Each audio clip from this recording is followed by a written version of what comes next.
nest for now.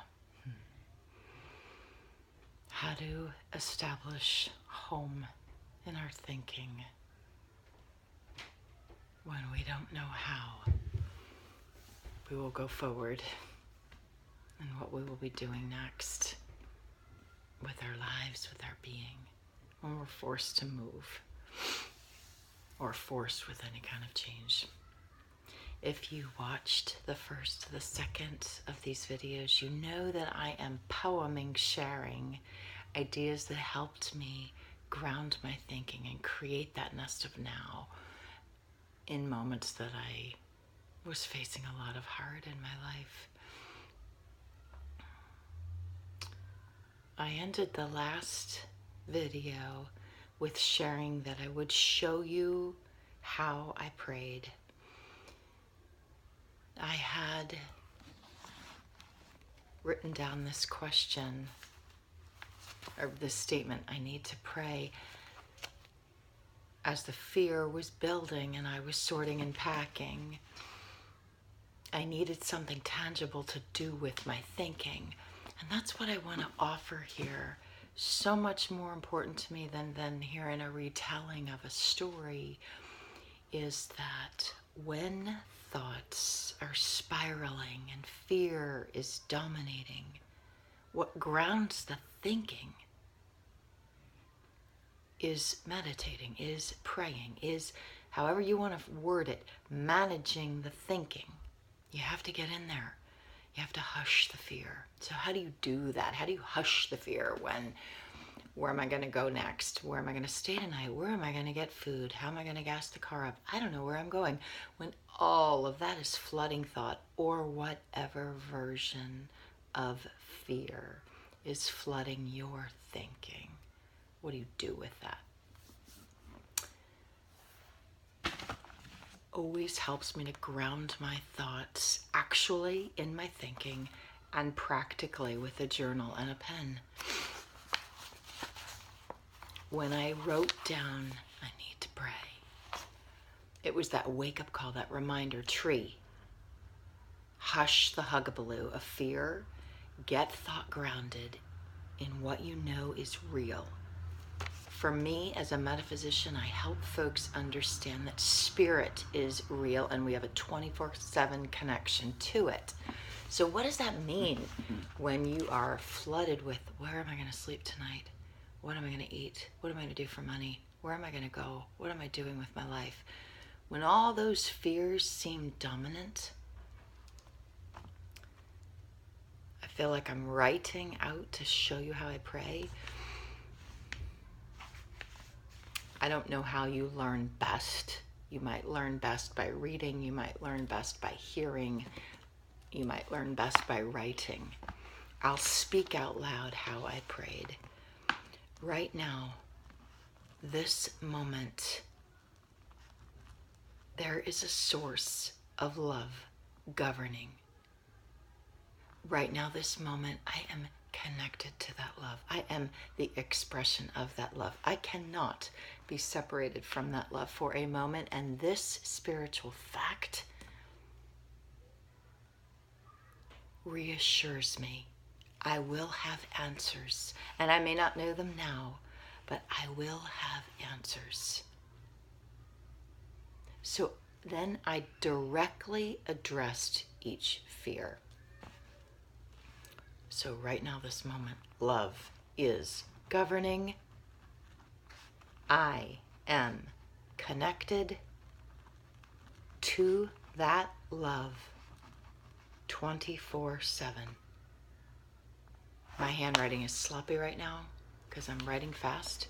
It's sloppy anyway because all I'm doing of late is texting with a thumb and a pointer. Like you, I live on my mobile device. Right now, love is governing. Right now, I'm connected to it. I established that spiritual fact. So the fear is just bombarding thoughts saying, where are you going tonight? So for that question, to that question, I don't know where I am going, but I know love is showing me. And I wrote that down. When I write, it's like Declaration of Independence. When I write spiritual truths, it's like advocating, and it grounds me, strengthens me. Prayer in thought. With that conviction, I don't know where I'm going tonight, but I know love is leading all right. There was stillness, there was calm, and the fear in that moment stopped. And I heard an angel message. Angel message, you could call it an intuition. I heard, get your wallet, get your keys, get your backpack, get water to drink. Wallet, keys, backpack, water to drink. It probably didn't show up rhyming like that. So I got them. I got my wallet. I got my keys. I got my cash. I got my backpack, fanny pack, whatever you call it. Grocery card. It didn't matter. Probably back then it was a different kind of grocery store. What's the point of showing all those objects? Because in the moment that there is no more panic, let me go back down to my little station here on the floor, because I tend to do all my sorting and packing and pitching and thinking and writing seated. I just love the floor. It grounds me too. In those moments when I heard, get those essentials, that was another action I could take. That was another doing. So I had gone from being nervous, being, where am I going to sleep tonight, to grounding. I had gone from the fear to 2, grounding my thought in the spiritual facts and writing them. And then that calmed me down and thought opened up. And I heard, get the essentials. Get your keys, get your fanny pack, get your wallet, get your cup. I share that. There's a lot more essentials that I packed also. My dog, my dog's bed, food I took with me. I could share all that in the next video.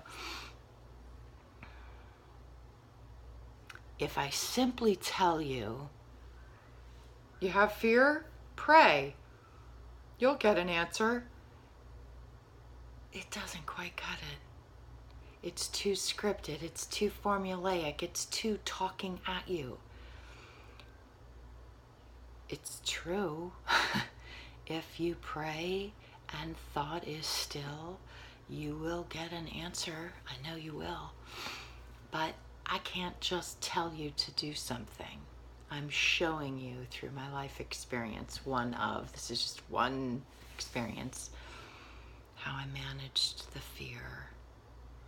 And it opened thought up. And I heard, get the essentials, get your keys, get your backpack, get your wallet, get your water. And that gave me a to-do. And all of that took probably an hour or 2. Because it's just a need to stay calm when you have to pack, when you're being forced to move on. Okay, thank you for giving this a listen. I know these poems are long. I know it's kind of a slow listening process.